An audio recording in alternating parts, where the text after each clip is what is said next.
Hello everyone. So today in this lecture we are going to see about lambda expressions, map and filter. So lambda expressions are used to create anonymous functions quickly so that you will use the function only once in your code and you will never reference or call back it again.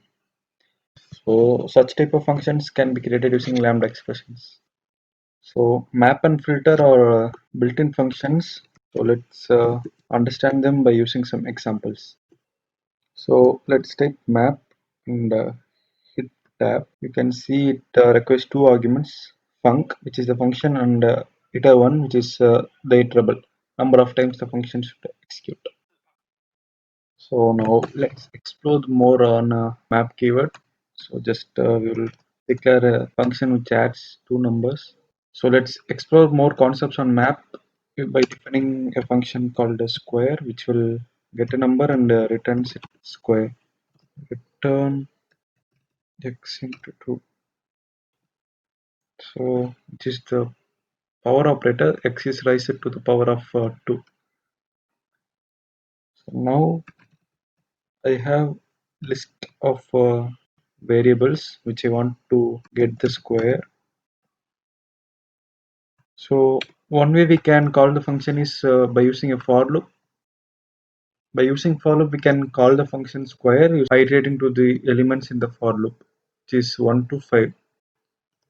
But instead of doing that we can simply use map keyword, map function name and iterable, which is my list one. So if I run this, so if you want to print the result, then print and just send the map function. You can see the map object at this address range. So it won't return anything. For that you have to use a for loop for x in this you have to keep it here for x in the range map, then you can print here print x. So what it does is it will just take the iterable and map it with a square function, and it keep on doing it until all the iterables are 0, which means until 5 it will start calling the square function and it will get the value. So if I run this, you can see the result here, squared value of the numbers. So in case if you don't want it as separate entity and you want as a list, just use the list keyword. List, I'm just assigning to a variable so that I can see list map of sq comma list one. So now if I print my list 2, I will delete this. So now if I run, you can see the result in the form of list itself. So this is the map function for your understanding. So in the next example, we can see some complex function using map. So here I'm just defining a function called capped, and it will get the string as input. So what this function will do is it will just capitalize your string that whatever you passed, just returning one dot. I will change it to uppercase. So now I will have a list of names. So now I just want to pass my list to the function. So for that I will use map function. Just creating another list using the list keyword. Just calling map function again with the function name tapped and mapping it to the argument list one. And for seeing the result, I'm just printing my list two. So if I run this, so I'm just returning the first letter in the index 0. So if I run this, you can see the first letter is returned and the string is passed using map function. So in the two examples, it is clear that I'm just not calling the function using bracket. I'm just defining the name here because map itself is going to call them in the subsequent steps. So now let's see about filter function. Filter function will return the iterator yielding the value of iterables for which the value of passing the item is true. So to understand that, let's create a function which returns either true or false. I'm just defining the function def check. This is the check for even or odd. Here I'm getting the parameter x. If x modulo 2 equal to 0, so instead of that you can just directly return, because the if this part will return either true or false. So here I will declare my list which contains the elements which I want to check. 8. Okay.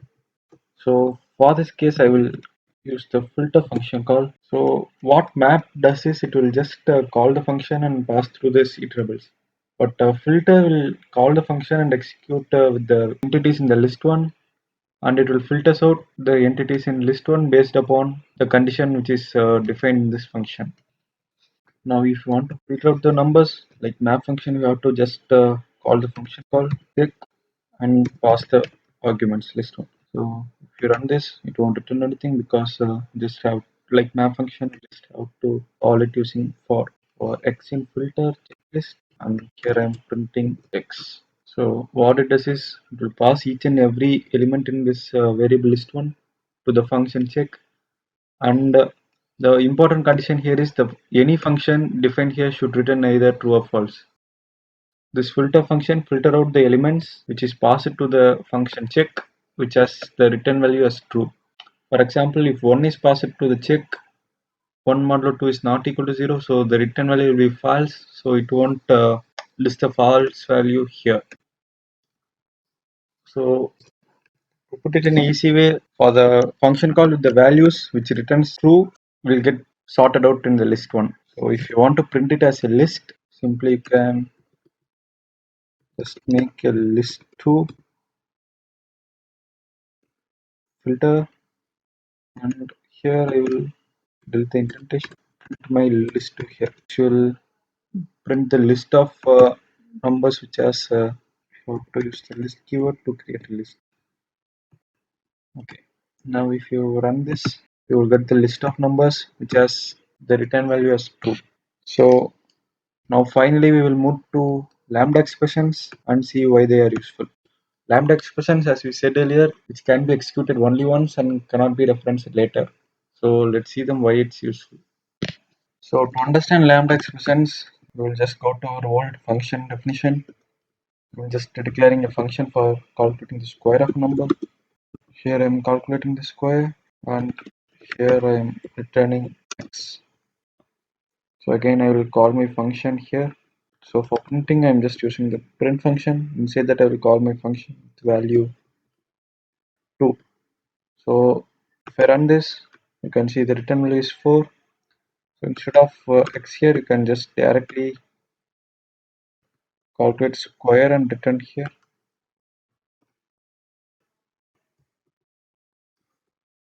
So if you run this, it will be same. Also, you can define it in a single line. Don't need indentation. So if you run this, you get the same value. But we won't normally do this because it's kind of bad style. So from this point, we can just directly convert it to lambda expression. So normally, as I said, lambda expression is an anonymous expression. So the function definition is not needed. So instead of that, you will use lambda keyword and parameter you pass. And on the other side of colon, there is return, but this is not necessary because internally it is understandable that whatever the value kept at the right of this colon, it is a return value. So this is a lambda expression. So also you can just assign it to a variable sq, and the same thing works. You can call the lambda expression using the same function call, and it will return the same value. Similarly, you can give any number.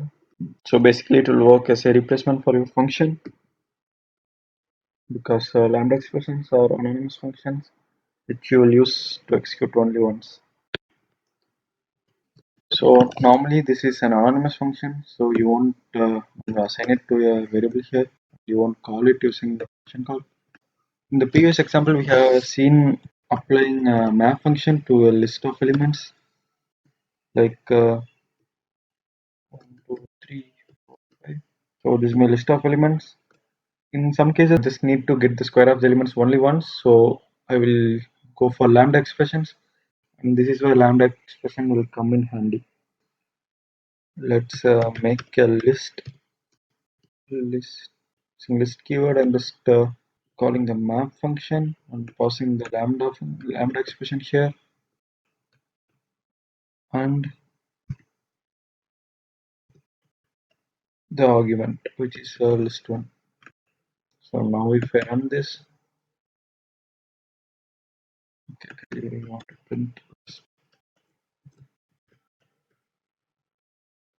You can see this is same as the one we obtained using normal function call using map function. So this is where lambda function will come in handy. You don't need to define a function which you will execute only once. You just go for lambda function for a single time execution. So similarly, you can use the filter function for checking the even number. Just have to change it to filter, and you can remember the input parameter will be x, and the check will be, and the return parameter is based on the check x modulo 2 equal to 0, because we should return either true or false for the function. So here I'm getting only the even numbers. Here you can see I got the even number. If you want to get the odd number, you just change the condition here and run it. You get the odd numbers. So this is all about lambda expression, map and filter function. So that's it for this video. Thanks for watching.